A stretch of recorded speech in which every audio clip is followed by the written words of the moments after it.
The views and opinions in this program are not those of CISA 7 or Spectrum.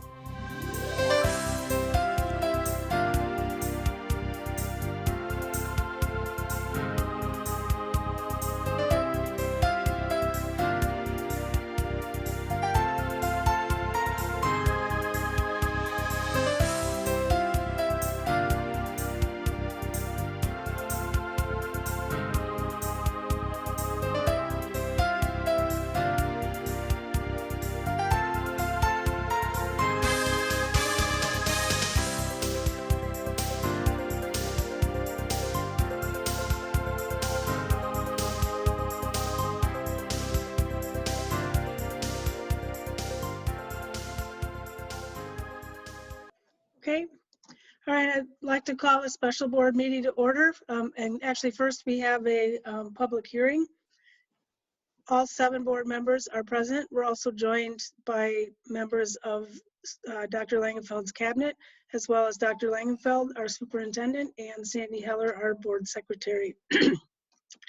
And I'll turn it over to, Michelle, are you making the introductory remarks to the waivers, or Melissa? You're muted, Michelle. I was following the rules. Thank you. Yeah, I know. I wanted to not create feedback. Last week, we had a very robust discussion around the importance of the waivers for instructional minutes, the civics exam, educator effectiveness. And what needs to happen tonight in our request is that the Board of Education approve us moving forward to seek these waivers from the Department of Public Instruction.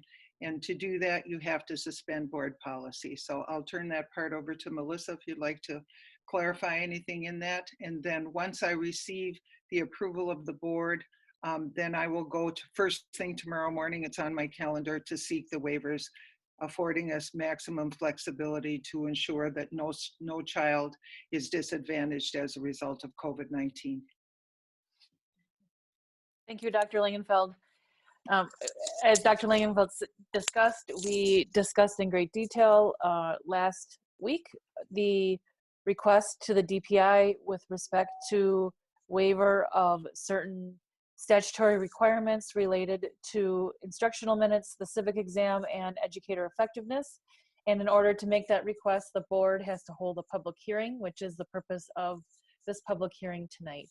And we did not have any public comments submitted with respect to this public hearing. So we can adjourn if you so choose, Dr. Warren, because there are no public comments, just like we do with the budget session when there are no public comments for the budget session. All right, so I will entertain a motion for adjournment. So moved. Second. Sandy?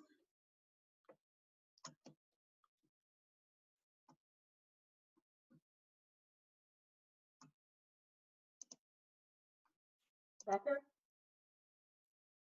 Aye. Sitnikow? Aye. Maloney? Aye. Vanden, Heuvel? Aye. Shelton? Aye. Warren? Aye. McCoy? Aye. Carried 7-0. So we'll go right into our special board meeting. And I'll have, Sandy, why don't you go ahead and take roll call officially?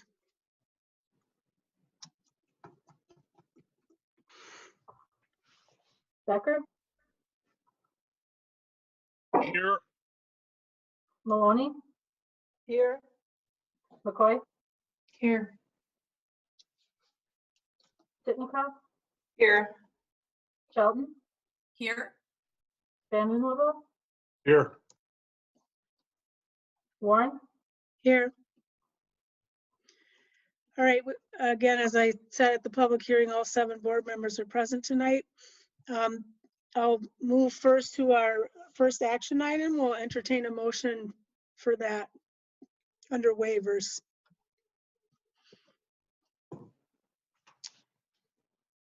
Do you want me to read that?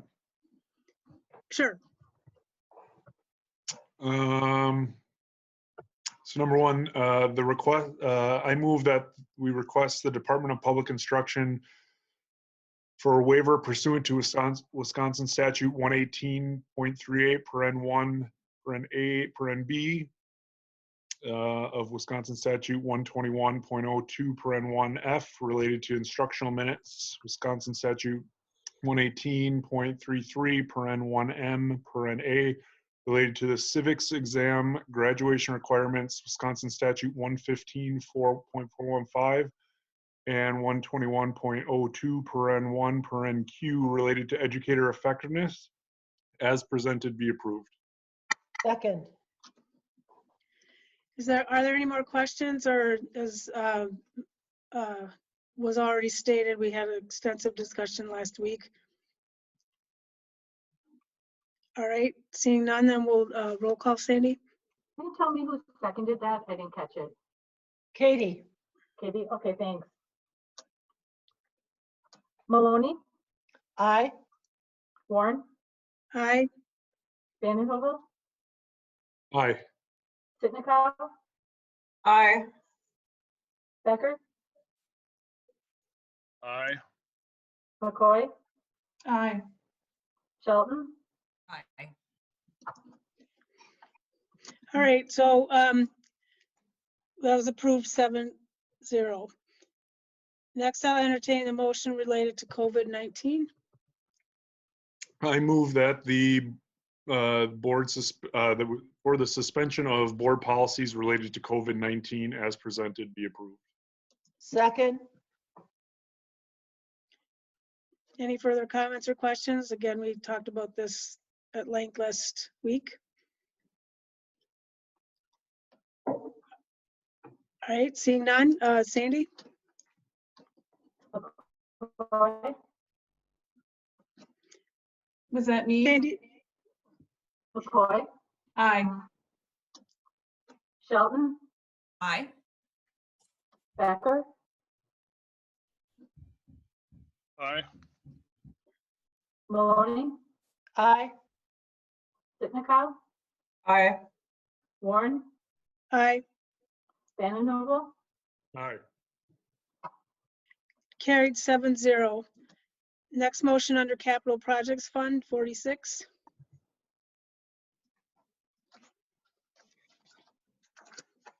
I can keep reading that. I move that the Capital Projects Fund 46 resolution as presented be approved.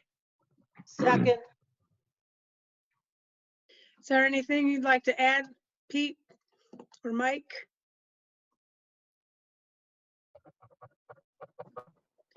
Again, we had talked about this a lot last week. I didn't know if there was anything else you wanted to bring up.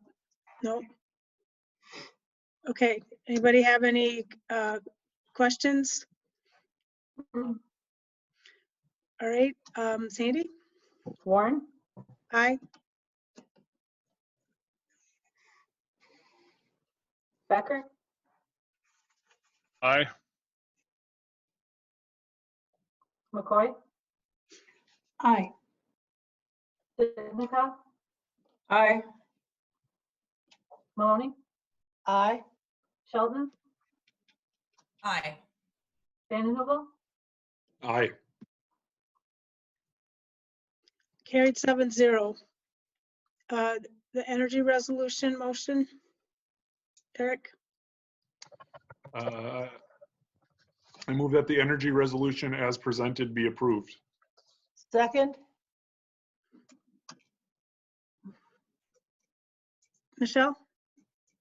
Just, I received a very nice email from Ned Dorff, and he's available if we have any questions, but I just want to give him a shout out along with Seth Hoffmeister and Casey Hicks, part of the conservation voters who were the folks that came forward and offered this opportunity and helped shepherd this, and then to Mike Stengel and to Pete Ross for their leadership. And also I know that several board members sat in there, Laura McCoy, and I believe Brenda, you were there, as well as Kristina Shelton, and I apologize if I'm missing anything. Katie, were you on it? I can't remember. So pretty much everybody was involved. So this is a great step forward, and I just want to thank them and thank you for bringing this forward tonight. So thank you. Sandy? Shelton,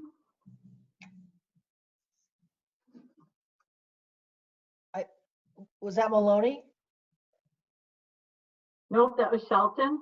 Okay. Oh, sorry. Yes, aye. Maloney, Aye. Warren, Aye. Vanden Heuvel, Aye. Sitnikau, Aye. McCoy, Aye. Becker, Aye. Carried 7-0, and I also want to echo, I'm very excited that we've been able to do this and excited to begin working and putting together our task force related to our clean energy. And we've got our Fund 46 all set, so really I'm very excited about that. All right. Next is the academic therapist job description.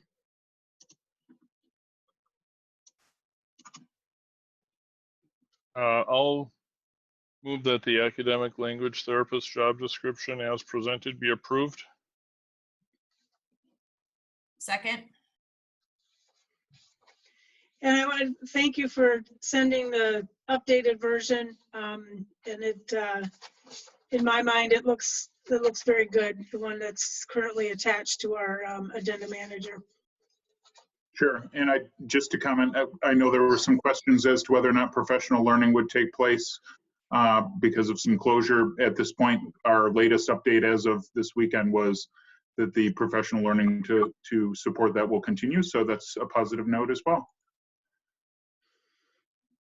Okay, and then I did have one question about the, what did I know we were going to talk to the DPI about the reading licensure, and that's required. Is that, was that resolved with the DPI? I know that Terry approached the DPI with that question immediately after we met. So I don't know that she has received feedback as of today related to that. But at this point, I'm not sure that that we will be allowed to have leniency, but we will wait to find that out before we post. I did send an inquiry to the head licensing gentleman at DPI, and I am waiting to hear a response. And I also inquired if it is required, if we have the option to apply for the waiver that Dr. Langenfeld mentioned under District of Innovation. And so we are looking at both of those possibilities, and I hope to have an update soon. Okay, so if we vote on this today and you find out that that doesn't have to be required, will you move that to desired? I mean, can you do that, or does it have to come back to the board? We would bring an amended job description back to the board. Okay. If I could, Brenda, just to add to that, we have a conversation again with State Superintendent this week, and that's one of the questions that I was going to posit to her. The piece around this particular job description is, it is very unique. This is new to, I would say, probably every school district in the state of Wisconsin to have an academic language therapist. I could be wrong, there may be a few. But that being the case, there's some rigorous training and some additional work that has to be done. And the licensing requirement right now, as it stands from the DPI, is as it stands. However, I know that there is great interest from the Department of Public Instruction to have positions like this to pursue children and meet their needs who demonstrate dyslexia-like learning difficulties related to language-based learning. So I believe we can get some flexibility, particularly if there are people already certified in this licensure area that call training and whatnot. So I think that it's both, and it may be and or kind of thing. So That's what I would anticipate. So we'll bring that forward, but we're both pursuing it in different avenues, and we'll see where we end up. But again, All we right. make sure we're flexible there if we can be. Okay, thank you. Andrew, Yes. did you have something? Oh, no, Greenlight. sorry. Okay. All right, any other questions or comments?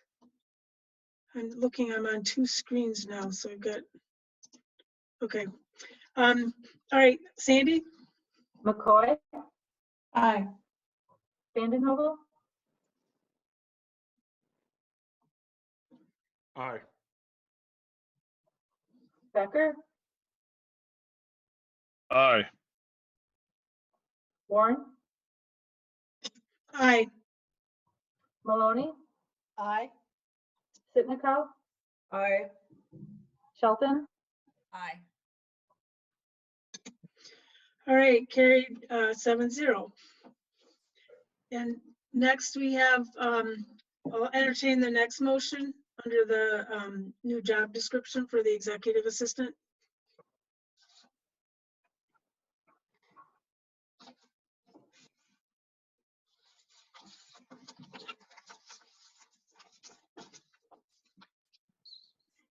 Sorry.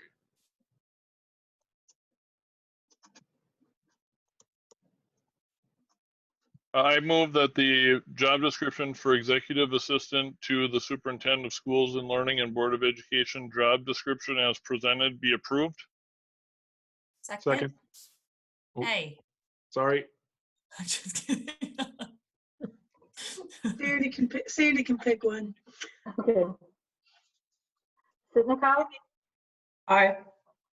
Maloney, Aye. Warren, Aye. McCoy, Aye.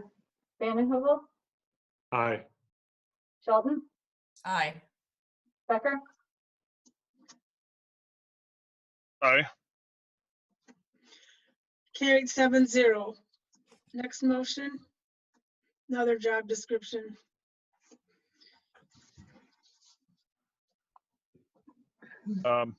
I'll move the job description for executive assistant to the associate superintendent for pre-K 16 programs job description be approved. Second. Any questions? All right, Sandy? Becker, Aye. McCoy, Aye. Shelton, Aye.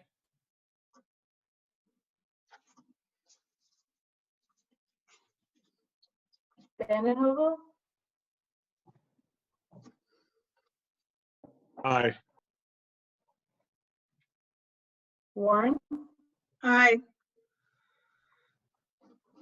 Maloney, Aye. Sitnikow, Aye. All right, that also carries 7-0. Next, under discussion and action items, new business. The first agenda item, we are going to move to another a special board meeting that has been scheduled for Wednesday, April 15th. That'll be at 6 o'clock and will be preceded by a closed session meeting at 5 o'clock to enable all board members to have questions about the contract before we vote on it. So, and then next, So Brenda? we should make a motion to postpone since it was on this agenda probably. no, I was told that we don't have to vote to postpone it, that it can just be pulled from the agenda. I have So a is clarifying question though. Can I ask it? Andrew, just a minute, Rhonda. Andrew, did you want to finish what you Well, said? yeah, I guess, is there anything, I mean, it just seems cleaner to do. Is there anything wrong with doing it? Melissa, do you want to Is there anything wrong with motion to table or post? I guess it'd be a motion to postpone. Yeah, I wouldn't do a motion to postpone. I'm sorry, I would not do a motion to table. I do a motion to postpone. Yeah, That's up to the board. You don't need to. You don't have to. okay. It's your preference, Andrew, that we make that motion? Yeah, I'd prefer to. I'll move to Wait, postpone. wait. Okay, go ahead. I was just gonna, Rhonda wanted to say something, so, but why don't we make the motion and yeah. then I'll call on you after it's been seconded, Rhonda. Okay. I move to postpone item 5A, Superintendent of Schools and Learning's contract to April 15th special meeting. Second. Okay, Rhonda? I just wanted to say thank you that we are allowed to have this opportunity for a collective conversation with the full school board, but I do want some clarification if possible. Can you confirm if we're going to be able to, we're going to have a conversation in closed session around the superintendent contract or the incoming superintendent contract. Are we going to be able to potentially make amendments or changes to this? You know, what are our options for this closed session meeting on Wednesday? It's the opportunity for board members to ask questions that they have and to clarify the process, because that's been one of the questions that board members have asked. Thank you. But can you confirm if we will be able to make any adjustments or changes or amendments to the contract that is proposed right now? No. So we are, can you please explain the reasons why we would not be able to do that? The contract has been negotiated.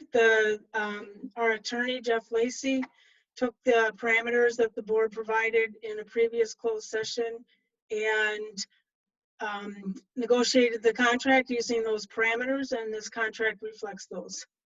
I would actually disagree with that. I don't believe that there are some of the content in the actual the contract we didn't discuss. Can I just ask? Can I just clarify right now? The motion on the table right now is for postponement, so we can speak to the motion for postponement.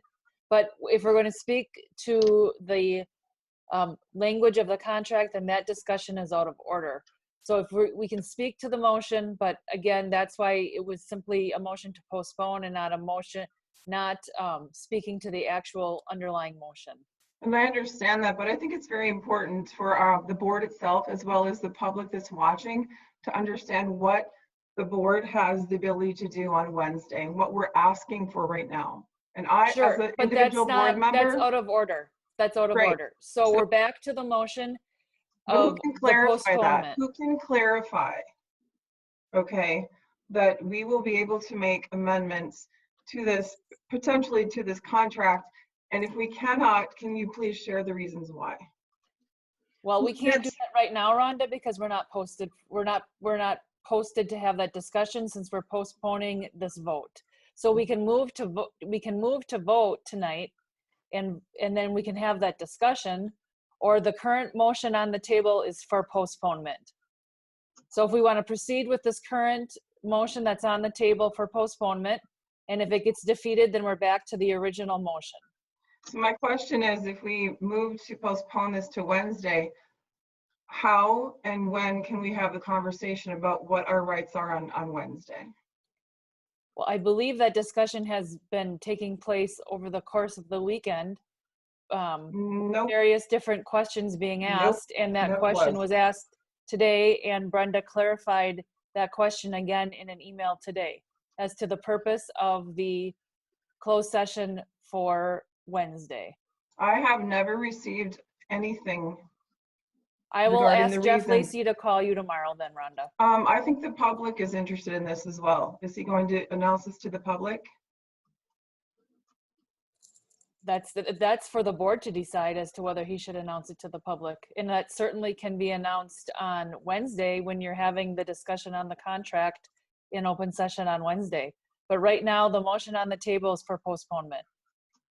So when are we able to find out why we cannot make amendments and changes to this proposed contract. I will have Jeff call you tomorrow. I did not negotiate the contract, as the superintendent is going to be my supervisor. Mhm. So Jeff negotiated the contract for various ethical reasons such as that. And I will have Jeff call you tomorrow, Rhonda. Okay, and what about, is there any way that the district can make some sort of public announcement about the reasons why the board has no ability to be part of the negotiations? Well, it's not for the district to make the announcement, Rhonda. This is the board hiring the superintendent. So again, that's for the board as a collective to decide if they want to make that announcement. And when would we be able to have that discussion? That's for the board to decide. This is unbelievable, by the way. So I think we can, I think when we have a meeting, if we're postponing this till Wednesday, we'll then have the benefit of a closed session discussion on Wednesday to see where people are at, and then decide what's going to happen from there. I remember, I mean, it's very common to go into these contracts with, you know, pay parameters, which were. Andrew, I hate to keep doing this because I know that that there's going to be various different fodder out there and comments as to how I am asking you to please speak to the motion. But again, this is a public board meeting. I'm really hoping that we can follow Robert's rules, and we can also follow the public meetings laws. We can speak to the motion on the table for postponement, but if we want to speak to the merits of the contract, then we're going to need to vote down the motion to postpone and then vote on, and then you can discuss the underlying merits of the contract. But let's first address the motion for postponement. Yeah, I think a motion on the merits of, I think a motion on the merits of the underlying item is actually germane in Robert's rules to, because it might affect someone's decision whether they wish to postpone or not. That being said, I can stop here and address my closed session concerns in closed session on Wednesday. And if I have open session concerns after that, or feel something else has to happen with the timing after that, I could probably wait till Wednesday to do that. So I'm done. Thank you. But actually, I'm sorry, Andrew, but if we have an opportunity to have a conversation about what's going to transpire on Wednesday, and the only thing we need to do is remove the motion, have the conversation, and present the motion again, why wouldn't you do that? I guess I just feel more comfortable here where there seems to be some consensus to proceed to a closed session that was built up, to just do that and take this up on Wednesday. Sure, but I was under the impression that this wasn't just a gratuitous conversation that we were going to have. We were going to have a closed session where we could be part of a negotiation. So maybe you were under something different. I was not. I think there are some differences of opinion as to what negotiation means that I prefer to do in closed session, because we are allowed to be in closed session to talk about negotiation of a contract.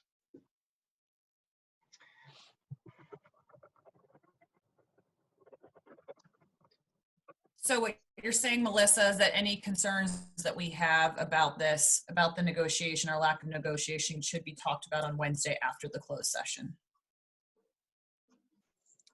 I don't think she's saying it should be. I think she's Well, saying that's what she's saying. According to Robert's rules and the motion on the table, that's the path Right. forward. yes. Yes. Okay. If you But still have concerns.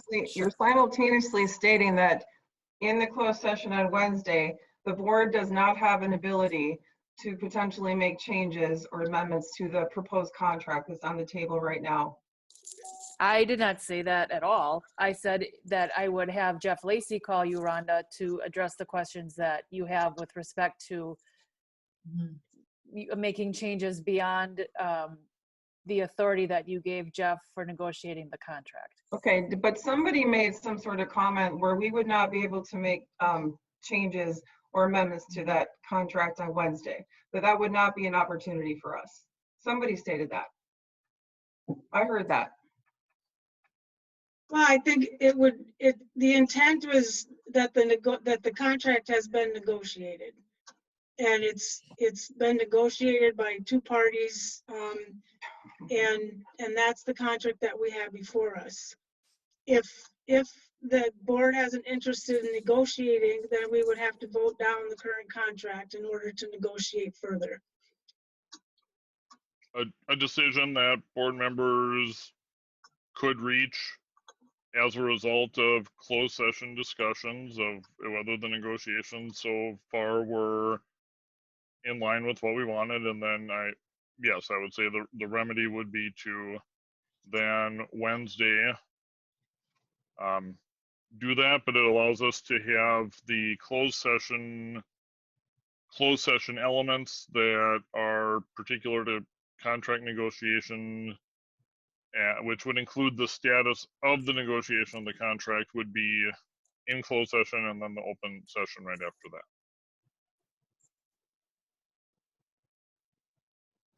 So what you're saying is we would have to vote the proposal that's in front of us down on Wednesday. And we would have to come out of a closed session to do that. And then we would have another meeting in order to make potential changes to it. I want to make sure I'm clear on this. Brenda, I think at this point it would be advisable to have, I know you and Jeff are having conversations, but I really think, I believe what you're portraying is correct, but I don't want to get this wrong given its importance. So I think it's really important for Jeff to call Rhonda tomorrow to clarify the process that she's asking about. Okay. Quick question, is Jeff going to be at the meeting on Wednesday, the open session meeting? The closed Yes, session she'll be and at open both. session, yes. It'll be at both. In both. Yes. Okay, thank you.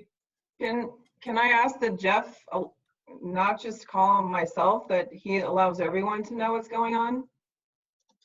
Again, that's for the board to decide. Okay. That, in my mind, that's what we're going to do in the closed session, is have those conversations. But Jeff certainly can talk to you ahead of time. Or anyone else who would, I mean, if somebody else would like to talk to Jeff, we can offer that up too. Great, thank you. All right, motion on the table, so go to roll call, Sandy. Becker, Aye. Sitnikov, Aye. Maloney, Aye. Vanden Heuvel, Aye. Shelton, Aye. Warren, Aye. McCoy. Aye. All right, carried 7-0. Next is, I'll entertain the next motion under modification of current superintendent's contract.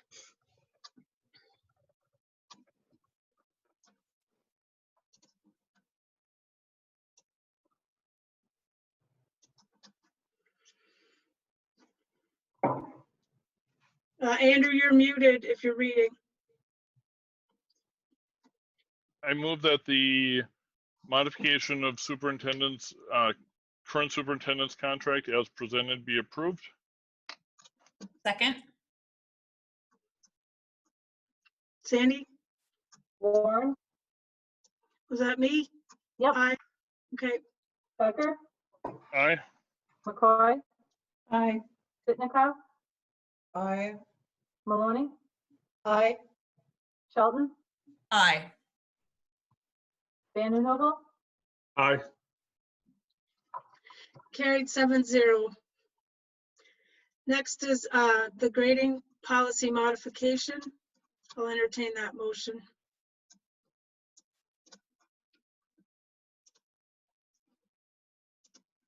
I'll move that the grading policy modification to reflect COVID-19 alternative learning be approved. Second. And I don't know, I assume either you, John, or Michelle would like to make some comments about this. Sure, I'd be glad to share some comments. We did share with both and Michelle, if you have additional comments too, of course. Yeah, I wanted to just kind of talk about where we are with this. John and his team have really gone and looked in every piece of research to overturn to make sure we have the most robust and reflective, flexible grading option that is inclusive of parents and a student voice as well. And I think that the piece that I want our board to think about, if possible, we're asking for a vote tonight, and I'll tell you why. People are waiting to have this information, and if possible, we did have it out to the parent advisory this last weekend. We heard back from one parent, and I think it's if you start reading across the country, you see very similar things. I think ours actually reflects a deeper, richer voice from families as well. So I just wanted to, I'm hopeful that we can get this vote tonight because I know our staff is waiting for it. I know we had a parent just reach out to me and say, you know, what did the board decide and so forth. So people are waiting for this. And, you know, if there's any objections, we haven't seen any objections, and it's been a very deep, rich, inclusive process under the circumstances. So I'm going to turn it to John. And again, thank you, John, and all of your team for this. And thank you, Melissa, for working with us on making sure that we are within policy for modifications. Sure. So basically, we looked at what could we do that created, and we talked about it a little bit last week, but or we've talked about it from time to time in various conversations. But basically, the policy focuses on having a do no harm context, and that's one of the things that a lot of forward-thinking school districts have looking at not making somebody's grade any worse than it was on March 13th when we had to end up closing due to the governor's order.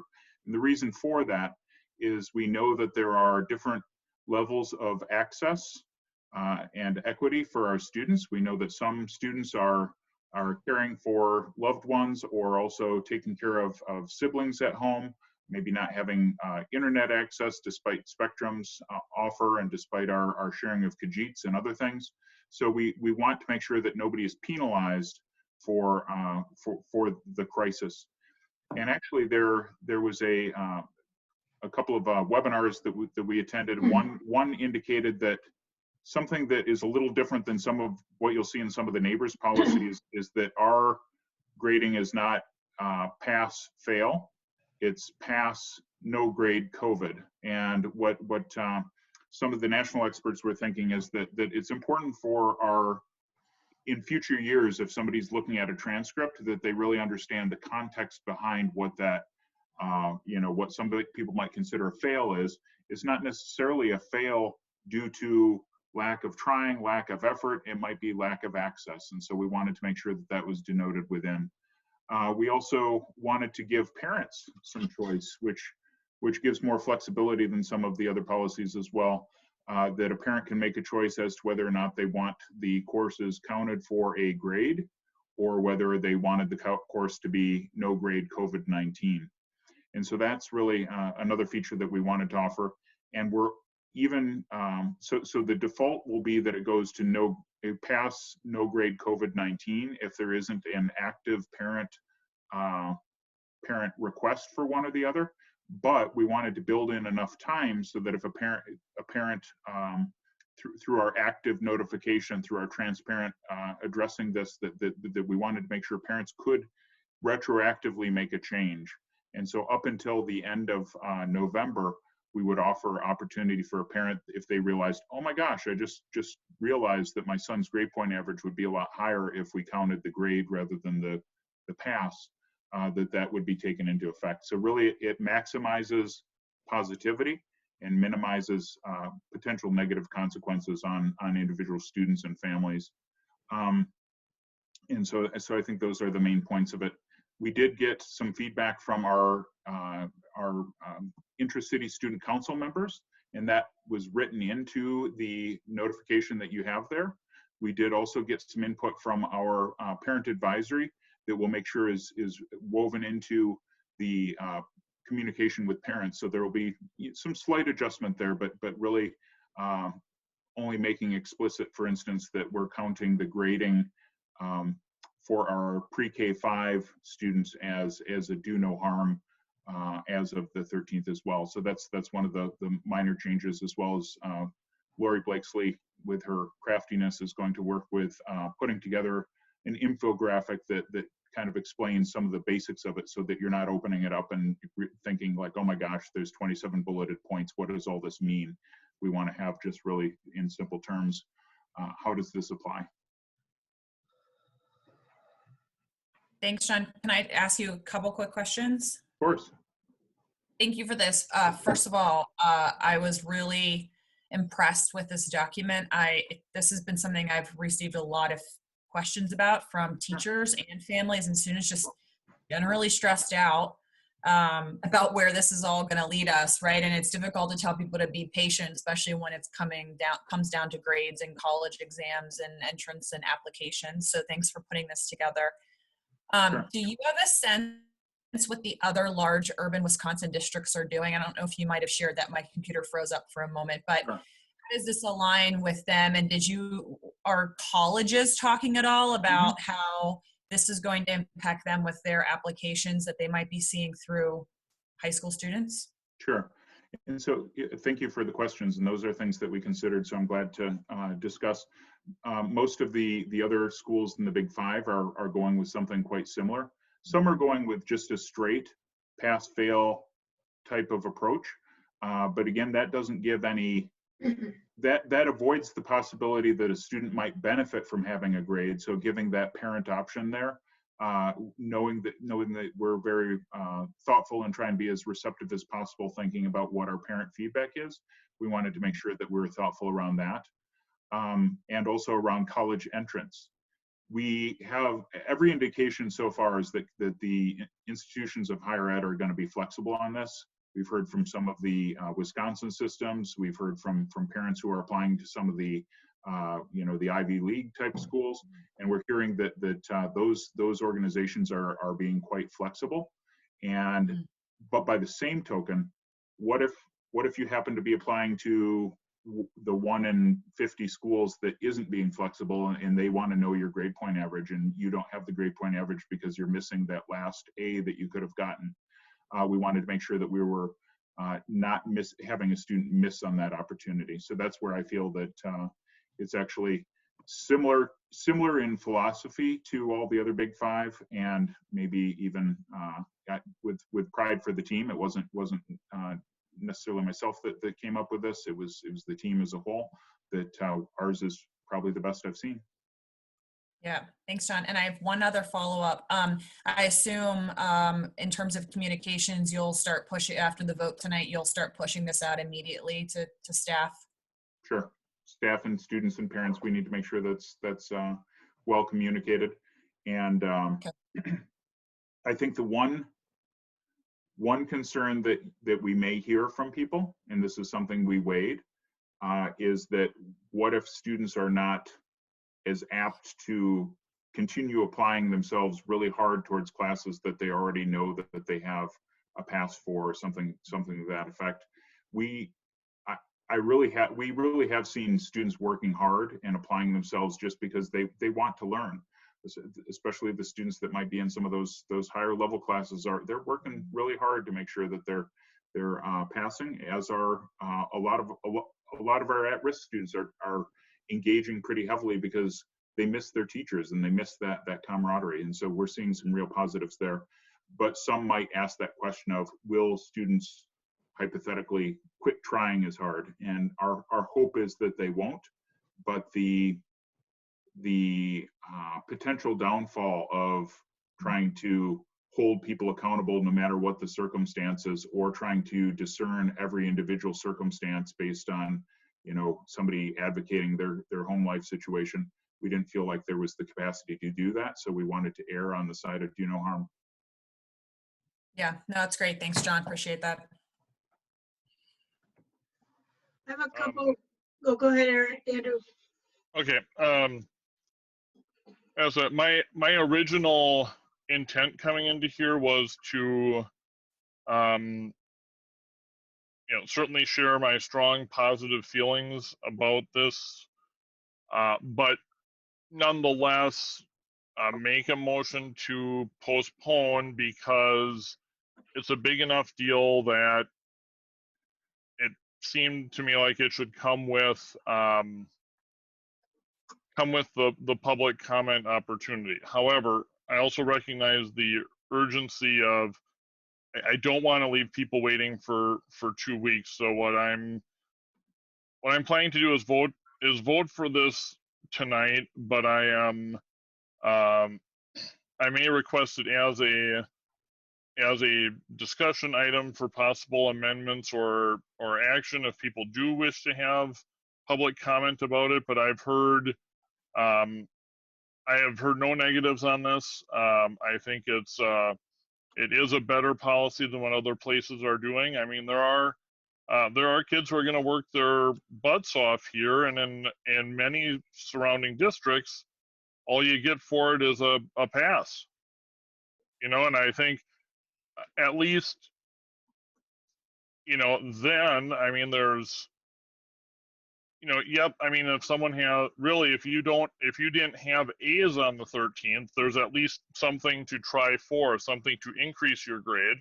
And if we didn't do that, no matter how hard you work, the best you can do is just a pass. So I think we really did a good job here. We took in input. We listened to student, sought out and listened to student voice. And if, you know, there's plenty of year left, if there's any amendment or refinement or different motion that needs to be made, we have time to do that. Had I been hearing a lot of mixed feelings on this, I probably would insist that we wait and do it at a standard meeting. But I just feel really good about where this is, and people want answers and want to know where this is going to end up.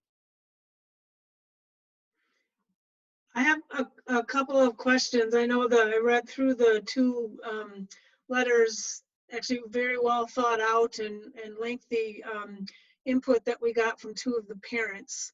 And one of them was that the language in this memo was a little bit confusing for parents. So, but if I'm hearing this right, Lori is going to put together a separate document that will actually be what's sent out to parents, not what's currently in the document right now, which is that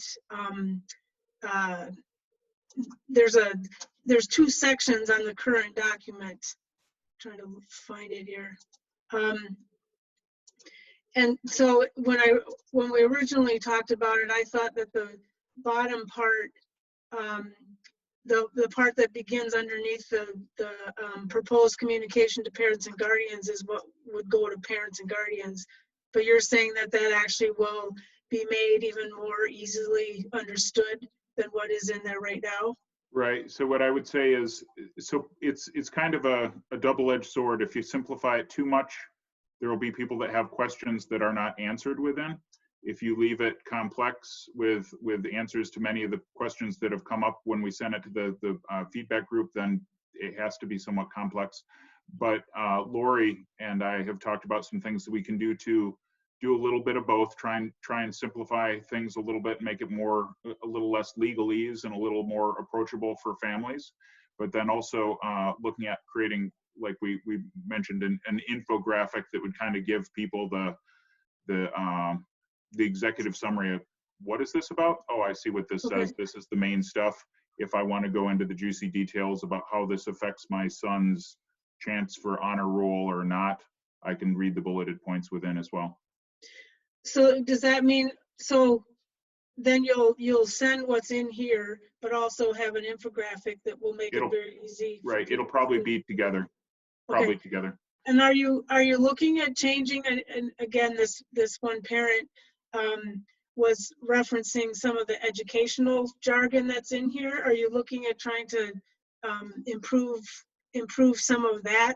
I think one of her examples was using the, just different things that people might be able to guess at, but they aren't really sure, like growth model and Sure. formative feedback. And those are the two that I remember from her feedback.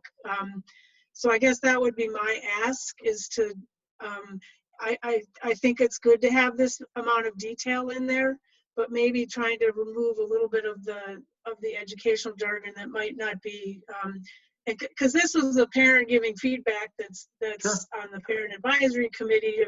If anybody knows the terminology as a parent, then she's above average, because she hears it more than most that might not be attending meetings like that. So anyway, I think that's a lens that I would prefer that you take through this, just one last look at it. Sure.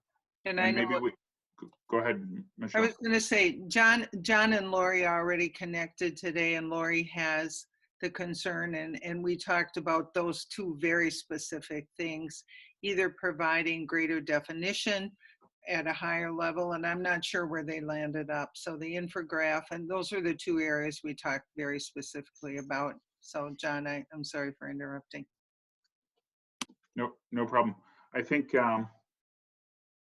we may end up having to have a simplified front page to it that has the basics, and then if you want to go for more information, click here, something like that or frequently asked questions or something, just because it is really hard to do both and make it comprehensive and clear. But I also realize that sometimes we use educational jargon without thinking about it, and when we want to think about transparency and access to culturally and linguistically diverse parent and family situations, and anybody in particular, let's not bog them down with jargon. And then the other thing, I talked to one of the parents who gave feedback, the written feedback that we got, and then I also talked to her, and she brought up something that you've kind of talked about a little bit, and which is the question of, if a student knows they have an A as of March 13th, how do you help motivate students to keep with it, with their courses and things like that? And I know you've mentioned that a lot of students are staying with their teachers and doing work. But I didn't know if there was, just a thought that I had was looking at the possibility of having some, I don't know what it is, but some motivation, some distinction on somewhere that the student's grade is the effort of an entire semester. I don't know, or a honor roll for students that hung with their classes and finished the majority of their work, or something like that, because I think that there's certainly a lot of students that are self-motivated and are going to work, but we all know there are other students that need a little bit of external motivation from somebody else. And the other thought I had was just, it could be left up to, we could give teachers ideas or options of how the teachers could help acknowledge I don't know, I'm just thinking out loud right now, but that's something that this particular parent was very concerned about. And also she went out and talked to quite a few parents in the schools that she represents. So it's not just her opinion alone. Yep, you're muted, John. Sorry. We are thinking about that. We have had conversations around that as well. It's challenging to figure out exactly what that will be. And I think that if we're making it a requirement, then we pose the risk of waiting too long and spending more time on this. The vast majority of the districts have gone to pass fail option, and so I think ours is really a pretty good hybrid. But one area that I think at a very minimum we could look at is in the comments section of the report card. I think having a teacher being able to identify what particular students had worked really hard. That way, people are not necessarily going to be penalized if they have a pass, but you didn't really try. I don't want that to happen. But I think that if we're trying to find ways of celebrating those who are working extra hard, I think that could serve to add to things. I also wonder a little bit, if we talk about it too deeply and broadly, is it going to give people ideas about what they do or don't need to do? Yeah, that's true. You're right. I know it's not an easy solution to, and I'm not sure I'm comfortable with it going on a report card, just because of what you've already talked about with, we have a lot of students who are in circumstances where they're the primary caretaker of their 3 siblings, and they're having a really hard time getting to the classes and things like that. So I guess I don't know. I just as you think about it, we can't, in the past we'd have celebrations at the school together for motivating kids to do things, and that's not an option anymore. But I'm sure we have a lot of teachers who are already doing some of these things on their own because they know how to motivate kids. Sure. Yeah, I just want to say, I think for me, this whole conversation is based around exactly what you started with, John, which is first, do no harm, right? I mean, we don't know why students aren't doing work right now, because even in the best of homes with supportive parents, it's extremely challenging for families at all levels. And so I think what you've come up with here is a great document, and I think teachers will continue to find ways that they will, within their professional expertise and creativity and innovation, to celebrate kids at all levels of the spectrum, right? For kids who just check in maybe once a week, to kids who blow it out of the water and are super motivated. But I've gotten a number of emails from teachers from high schools that have been forwarded to me to give me a sort of an understanding of what parents are dealing with. And this is taking emotional mental toll on families and kids. And to your point, exactly, to consider, and we're not doing this, but to possibly penalize them for something that's out of their control is not something that the district wants to do. Right. So thank you again for putting this together. Thank you. And we did get some teacher feedback through the building leadership teams. And honestly, that perspective was mixed. There was some sentiment that people felt like if we didn't hold people accountable with the potential hook of the grade, that would be something they wanted us to consider. But I think at this point, if we're able to move forward with it, I would ask that our team start looking at what are some best practices of having recognition in a system that is pass fail, and start sharing out some of those ideas so that we can continue focusing on the positive and really focusing on the relationship and support building that we're doing with our students. Andrew? So I just need to ask, I would expect there to be some mixed input, but is this mixed input where we have some staff saying one thing about recording a grade and also plenty of other staff acknowledging the difficulty of doing equitable, fair grading here? Or is it completely one-sided in another direction? The input was shared, and I would say, Andrew, that it leaned one way, the way that John is portraying, but I also would offer that there were plenty of people who found that there was concern that if we weren't holding to the same level and standards and rigor. But I have to offer that that question was asked pretty early, and that was at a place and space and time where we weren't as far deep into this this school closure. I don't know that anyone anticipated it would continue down this road this long, and it's going to continue. So it would be interesting if you went back to some of those same individuals who are now in it and trying to teach and doing their very best with their own children at home, if they would feel a little bit differently. And I would expect that could happen. And this has been a process. And so that was a couple of weeks ago when you first started this process and diving deep. And again, I would say what I read, and John, you can correct me if I'm wrong, but there were more to where this went than not, but there were plenty of individuals who wanted to maintain and felt that we were, by moving to a pass no grade COVID, you would be diminishing what the work would look like. And I don't know that that's the case anymore. It would be interesting, but it's capacity and time right now.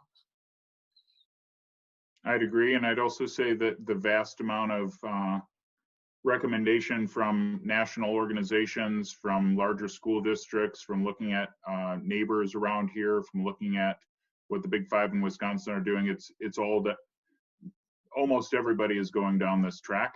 And Higher so ed as well. Yeah, higher ed as well. So I think that we have to really take stock in this and know that it's not easy for everybody, but it really is the best decision we can make given the hard situation.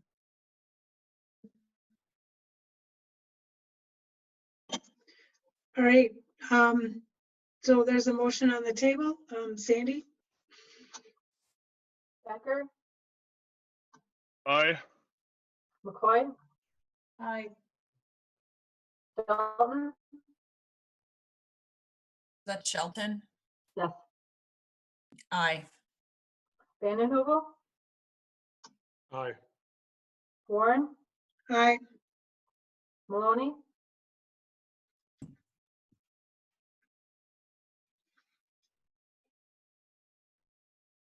Maloney? Aye. Sitnikov, Aye. Carried 7-0. Thank you. Thank you, yeah, for your work. I know this was a huge amount of work on many people's part. So it's a great body of work, and congratulations. It's a great team, and thanks for the support. Next, we don't have to establish the potential special board meeting date. We had to post this meeting 2 weeks ago, and at the time I thought there might be a need for one, but there isn't anymore. So now, next is under discussion items is the community resource update, and I think I'll turn that over to Michelle, right? Oh. You're still muted. My apologies. I'm distracted by Katie's glow of flowers behind her head. It's a very special day and she's looking fabulous. Anyway, to that end, I was hoping that as part of can we bring up another item in the potential or the special board meeting? I wanted to make sure that board members were aware of what was proposed, and I believe Sandy posted as well for the other part of the special board meeting, or no? I did. Okay. Oh. Okay. Yeah. I just wanted to talk briefly about that. Today we finished a letter. Laura McCoy had called me over the weekend, and Pete Ross and I had communicated about the fact that our legislature, the Joint Finance Committee, had on the table last week that they would be meeting tomorrow to talk about school or a variety of things of the impact of COVID-19. And one of the things that was on the table was the possible reduction of school funding for the second half of the biennial budget. And so to that end, we crafted a letter that went out today from Laura and myself and Pete and Brenda. But what we'd like to also do and follow suit with other school districts is to put a resolution out for COVID-19 to support Wisconsin public schools. And so Lori took the letter that we put together and is drafting a resolution that we would like our board to give full consideration to. What we would do then with the resolution, it talks about some really important things. It talks about what I'm wondering, I'm not sure, I'm looking for Melissa. Did she? Okay, but my I point. think we're going into too much detail. Okay, sorry. I'll bring that forward. We'll get that resolution. Sorry, I couldn't get my phone off of mute. Yes. Sorry, I apologize. I can bring that resolution. Can I send it tomorrow and then they can look at it for the meeting? We'll post it with the meeting. How does that work, Melissa? Yep, let's discuss offline and we'll send it to them and then they can we can get the resolution ready. Perfect. Thank you. I apologize if I overstepped. Again, That's it was. all right. Can I ask a quick question? Can you share? Did you share with us the letter? The cat sleeping on the bottom. Where's the letter? I see Lori's got a beautiful little kitty in front of me, so I'm not sure where it should be shared with you if it's not already. So we'll make sure you get it as well. And the resolution line. So we'll bring that forward. Thank you. All right, so now we'll move to the community resource update. I'll turn that over to Dr. Langenfeld. Sure. And what I wanted to do is provide just an update of a variety of community resources. The topic came up at the last. The community has a very clear pathway to resources and supports that they need. And our community here in Green Bay has been extremely responsive to meet the needs of our students and families and greater community. Our district, I think, has probably one of the best websites on there for resources. And there are a number of places you can go when you get there. The district coronavirus website includes all of our meal sites. You can access information in 4 languages, English, Spanish, Hmong, and Somali. And also, if you're accessing the meal sites, you also have guidance to reach out to social workers to guide families to resources as well. We want to make sure that every family has what they need. And I'm going to talk a little bit about the weekend meal program as well. But before I do that, I think one of the most important things that I see is that we have been, because of the decisions made in the past about current positions, and I'm looking at Katie and Brenda, you recall when we brought forward all of these community positions, the coordinator of community partnerships and grants, Kim Shanik, has been out there. She has been able to tap on some shoulders and get some pretty big resources into our district as well. So her position has been critically important. And then Amy Fish has been on point as well as the volunteer and community partners coordinator. So they've been very engaged in this whole process. So I want to talk first about our community, our school meal program. Again, a very, very robust program. Meals to date as of last week, I know that they're upward probably of 80,000 by now, and that's 2 meals in 1 bag, 73,816 as of the end of the day, Thursday. It is certainly a need, and it is being well sourced by our families, and we encourage them to do so.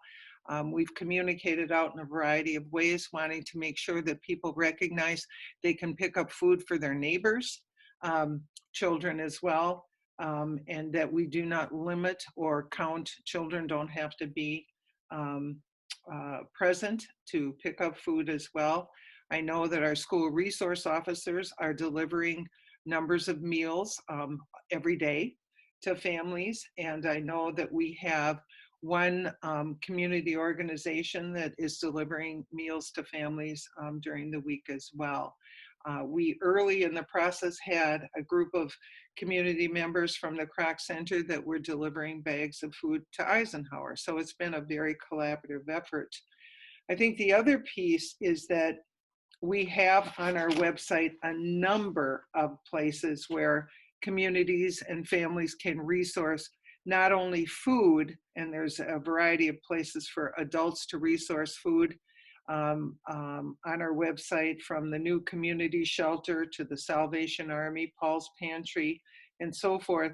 But we've added two very critically important resources for our families that have come to our attention that we didn't include, and I want to thank Lori Blakesley and her team as well. The WIC program is on there, and again, we can all help people get to that site. And then 211. Not everybody in our community recognizes what 211 is. Anybody who needs any resources can call 211, which is connected to the United Way, and they will help. They're open 24 hours a day, 7 days a week, and it's toll-free, and they can connect you up with community resources. Moving forward, I think one of the other pieces of this important story is around the community, the food service on weekends. And we have an extraordinary effort going on in our community. Volunteers, there's 5 nonprofit groups that are working together. They are our community partners: City Serve, Ben's Wish, Howe Community Resource Center, Seymour Park Community Ministries, and Kroc Center. And I think about where we were, Katie. I think back to the time with the Community Resource Center back in the day. Started with you and Mr. Dorff years and years ago. Brothers, yes. And where that has come, and how robust that group has become in terms of serving children and families. I thank you for your part in that. But they now have, Amy Fish and Kim Shannock have gone out, and they have secured $25,000 from the Packers. They have secured, and I was part of that. I'm on the United Way board, and they easily received, and I can't vote for it, but they received grant funding, $12,000 from United Way. And we have a very, very large amount of funding coming that will be announced, I believe, tomorrow, to continue this meal program through June, or through at least mid-June, that Amy and Kim have been involved with as well. And again, working very closely with the community partners that we just talked about, who will do the volunteer food distribution. St. Norbert's College orders and assembles the bags. Baycare Clinic is involved in terms of donation of the bags. It is truly, truly a collective effort. And then the other piece I just wanted to point out, there are a number of mental health resources on our website. But the other piece I'd be remiss if I didn't also point out is we've done a number of parent communications. We are also, and you may or may not be aware, and I want our board to know, but I want our whole community to know, anything that Lori sends out, she actually directs it also to CAMSA, our Somali families, and to Casa Alba as well, making sure our school signs advertise we're serving resource, have resources and food available. And what happened this week, our secondary, there's a resources now, it's almost functioning like a child find, where schools are being asked to identify children who haven't shown up. And so the social workers and the school counselors and the principals, everyone's working together. Lavessa Glover, one more name, and I apologize. I should know, I apologize. But Lavessa put together a very important sheet so they could identify what resources students have, what they still need, and what else they need to be supported in their learning, to make sure that they're whole as well at home in their learning experience. And then a vision that started a very long time ago around a community information system and resource mapping has come back through Brown County COVID-19 through Achieve Brown County. And that again is a very collective effort for our community, where they are resource mapping everything in our community so that anyone can look and help someone find something. And that's becoming, as Amy Fish is working to provide the necessary information so that they have the Green Bay information. And I think the other piece that doesn't show up here is the tremendous, tremendous amount of work that's been done in technology. And again, I think about coming to the district, and Katie, Brenda, you guys would remember the passing of the referendum to do technology. And that was our first foray in. And now we have thousands of machines in kids' hands, and more to come. And Josh and his team have done an extraordinary job with that.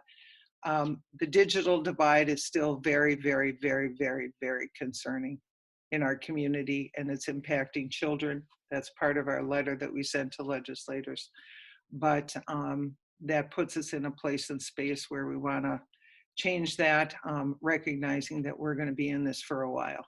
And so that's part of the work that a number of people are working on. The equity piece, through this process, a tremendous amount of resource and money in our community. Grants are given out. Packers on Mondays are giving out pretty large grants. We still have a number of out through the Community Foundation. And Amy, I talked to today again, pencils and paper home with kids, those kinds of things, just very basic needs.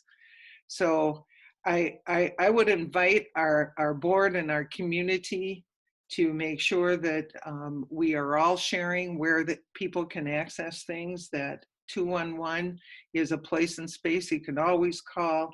Our school, as I know, our whole community has been really working hard. The county executive reached out the other day and said, anything you need, please let us know. And our teams inside of our schools and our district have been just amazing around addressing social and emotional well-being. I know that we talk about the Big Five. The other resourcing piece that's really been helpful is working with the Department of Public Instruction and the Big Five. So the special ed folks will be all convening together, leadership from the Big Five, to talk about how we close that gap and what additional resources we can provide.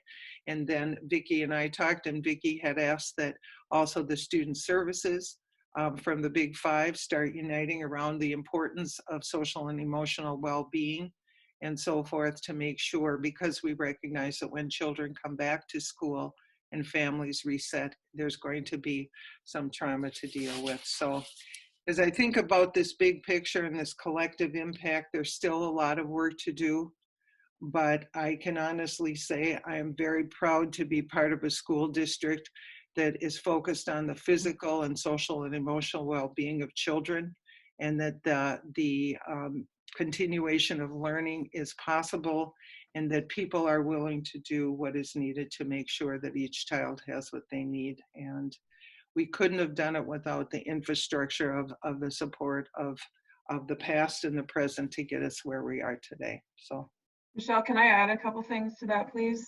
Please. Thank you. I also want to just make sure that we mention Life Church as well.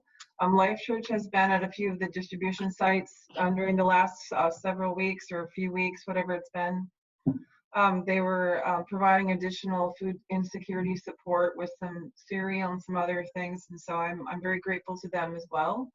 I think it's also something worth mentioning, and I'm asking if maybe we could look into this. I participated in the Kennedy parent group, the Keys parent group virtual meeting this week, and it was mentioned that there might be some technology sitting in some schools, and there might be some Chromebooks that have been, I know that they said there were some at Kennedy specifically, and maybe there are other schools as well that have some Chromebooks that are out there that maybe we can look into, seeing what we can do about getting those to kids as well.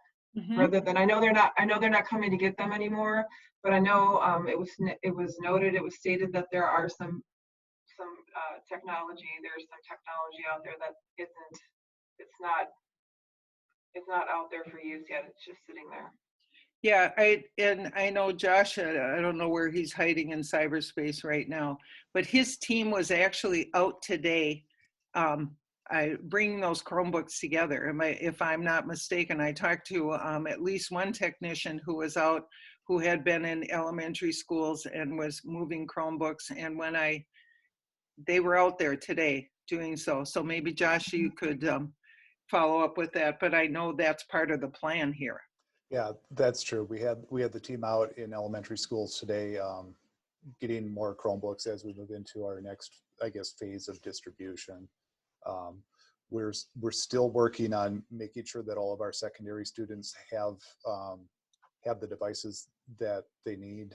We've done a pretty good job so far, but there are still probably about 300 to 350 kids that we need to check in on and make sure we get a device in their hands. And we also continue to work to get devices to our neediest elementary students, our McKinney-Vento students, our students in computer-based interventions, that sort of thing, where the computer is required to complete the work, or they're in a situation where access to technology is essential for them to receive the services that they need from the schools. And I think, Josh, when you and I talked to the importance of that digital divide, we have some broadband issues that are problematic in our community as well. And so sometimes you can hand the tool to a student, but if they can't get access, it limits that. But anyway, that it's the next phase. We will find ourselves, as we look, and this will extend. I know Josh and his team, and we've been talking through teaching and learning as well, and the whole team actually, about how we make sure that we get the devices in all the children's hands for this to really close that gap that we see now. We're working on it, but a lot of hard work yet to do. So I thank you for that. So, and I thank everyone for stepping in and stepping up. It's been an extraordinary effort, and it takes everyone's part. And I can't see Melissa, so I'm going to just thank Katie Maloney for the extraordinary contributions you've made. Okay, you're very welcome. But it wasn't on the agenda. Oh, there she is hiding. There. Okay, I'll stop now. All right, we do still have one more item on our agenda, and that's the special education. Is everybody done talking about community resource? Brenda, if I could, everyone should continue to talk about it so everybody knows that we have so much available. So tell everyone. And I want to make sure everybody knows. We have just done a really, really good job. I want to just give a shout out to everyone who's contributed. It's been an incredible effort, and we're not even close to done yet. So we got to keep going. So keep on. And probably not, I mean, I'm sure probably many, but certainly not every superintendent in the state, personally is being involved with meal handout and being hands-on to be an extra person in the field at a time of crisis. Not everyone does that, and that should be recognized and remembered here. All right, thanks, Andrew. All right, now we'll move on to our last agenda item, and that's the special education update. And Vicki, are you gonna start? Okay, I will. Thanks. Thank you, Andrew, for pointing that out about Michelle being there. I'm going to summarize DPI and federal guidance, and then tell you a little bit about the work that Claudia and her team have been doing, and then conclude with an example. Jesse Brinkman, the principal over at Langlade, sent me a message with what his teachers are doing, so I'd like to share a little bit of that with you. Guidance is updated almost daily from DPI and the federal government, and Claudia and her team monitor that daily. They told us that we don't have to rewrite all of the IEPs. That was a concern of ours when this began because we're changing the instruction practices. But what they've shared is that since it's virtual learning, and that's the mode of instruction, it isn't really a change in placement, so we don't have to rewrite those. We are being asked to be as reasonable as possible in our instruction with students with disabilities, with a reminder that IDEA was not written with a pandemic in mind. They never pictured something like this happening, so it's new territory for all of us.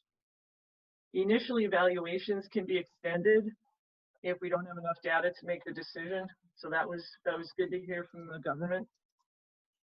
Annuals and reevaluations can be delayed, but Claudia and her team made a decision. We're not going to delay them. Our teams are going to do everything in their powers to move forward with those annuals and reevals. Therapy, teletherapy is now, it's been approved to be billable only during the pandemic, but it means we can continue to provide that intervention for our students. So direct OT, PT, speech, counseling, school social worker services, nursing, psych services, all of that can continue to be billable. And there's a cat behind me now. IEPs can be completed virtually. And some of our schools have already reported that that experience has been very good. Families have reported that it's good. And maybe moving forward, when we're out of this pandemic, we might find that doing IEPs virtually works really well for some of our parents that maybe can't get away from work, but can step out for half an hour while still at work to do this. And something new, invitations and IEPs can be sent electronically now. So if a parent agrees to that, we can go that route. Claudia's team and our special ed teachers and building leaders have been working really hard to make sure we're meeting the needs of those kids as best we can. Devices are being provided to all students with disabilities in grades 3 through 12, so special ed interventions can continue. Augmentative communication and adaptive devices have been sent home with students with more significant disabilities. Google Chats and Google Hangouts are being done in secondary schools. In-person and online services are being offered to students who are attending community-based alternative programs. That was a decision Dr. Lingenfeld supported very early on, because we know we do have some students that, I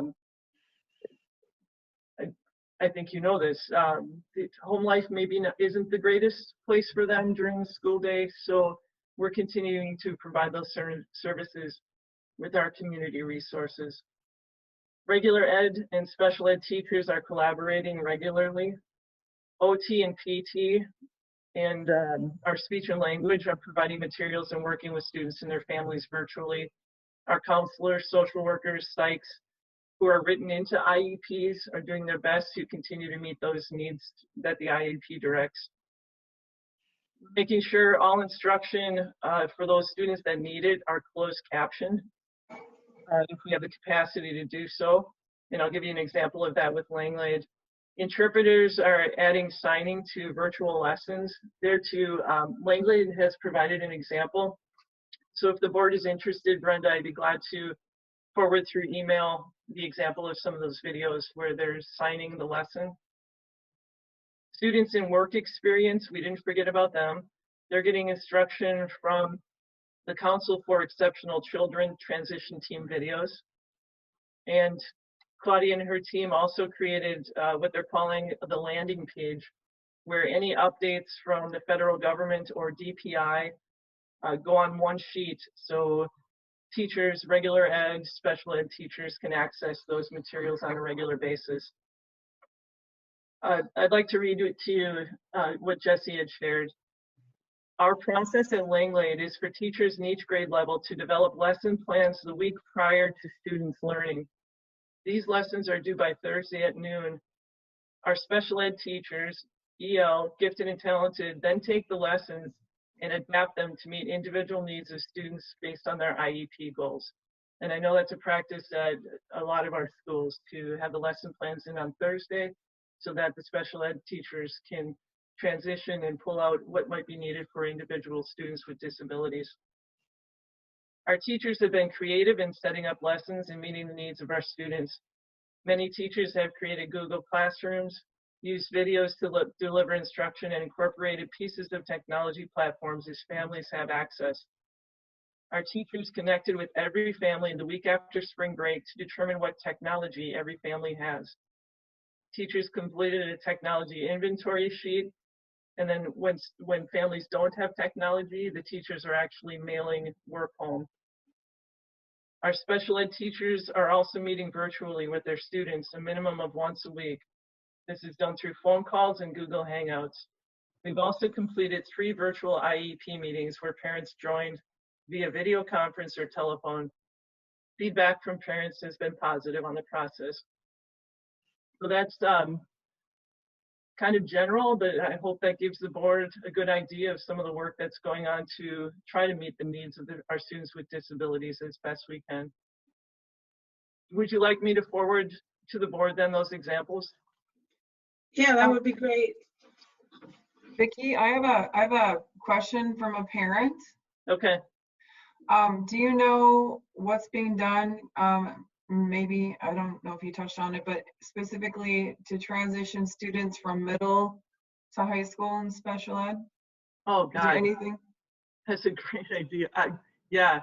You know, Claudia and I haven't talked about that, but that doesn't mean she hasn't already thought of it. Okay. Could I get that back to you the next board meeting? Sure. Yep. Thank you. You bet. Or you could, well, you could provide it in an update too, or we could have another agenda item at our April 27th board meeting, whichever. Just let me know, Vicki. We can talk about that. Okay. Vicki? Yes. I'll probably reach out to you because I'd like to be able to provide an answer to parents before the 27th. So. Okay. Thank Great. you. Thank you. All right. Thank you very much, Vicki. I knew there was a lot of work going on, but when you hear it all, you have no idea the amount of work that's going on. It's really mind-boggling, actually. Both, I mean, just special ed and social work and mental health and teachers, and you know, there just is a lot of things going on. So I know everyone's working hard and being very creative as to how to meet needs of students. Can I just say something really quick? Just so Sure. because I feel like it's important to show some love. As a parent, our teachers are like knocking it out of the park. My kids know what they're doing. They are self-starters. I know like my kids are different than everyone else's kids, but the teachers that my children have been amazing. They've created websites. They're sending videos. Keith is doing at their 3rd and 4th grade class tomorrow, like a Zoom meeting, which I love at 9 a.m. And it has just been incredible to watch everyone pull together and be innovative and be messy and be forgiving and just do it. And I just want to thank everybody for what you do, because it really matters to me, not only as a board member, but as a parent. And so thank you. Thank you. Agreed. Agreed. Yes. Yes. Appreciate it. Thank you. So that's the end of our agenda. I know that this is sort of, although we just scheduled another meeting, but Katie's Maloney's last board meeting that at least most of you will be attending, the board members, and we'll have our special board meeting, and most of you won't be in attendance for that. So I just want to thank Katie for her 22 years of service to our board, and she's, I don't know, I think she's missed maybe one board meeting in that whole entire time. She's been very dedicated. She works in our schools. She cares about kids. She advocates for kids. She was advocating for kids before she got on the board as a Howe parent for their referendum. And I will I will very much miss her voice of reason and her wicked sense of humor. I will still be around. We're gonna have to find a way to put you to use, Katie. There's plenty of ways that we can use all that experience and all that love. I'm available as a community member. And then once we can all be together again, we'll have a proper celebration. Yeah. In the meantime, you definitely have contributed an amazing amount to our district.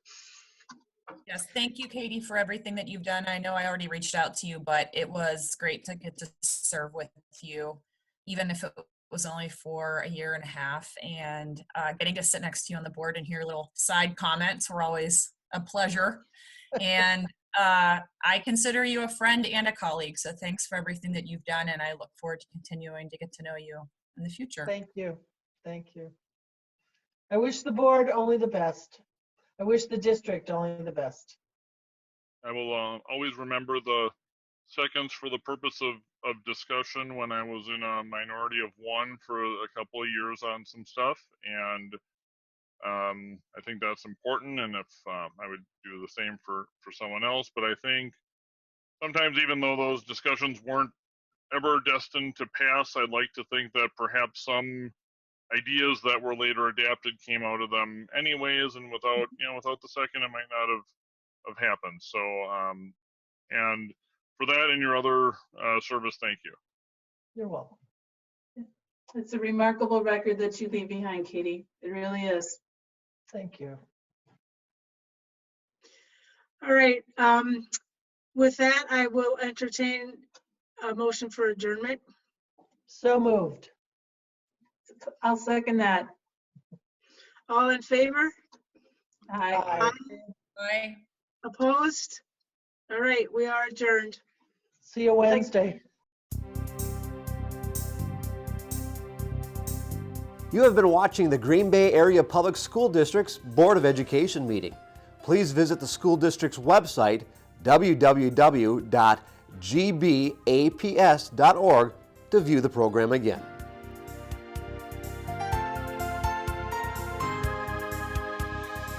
If you cannot fully access the information on this video, please let us know the accessibility issue you are having by calling 920-448-2025 or by email at communications@gbaps.org.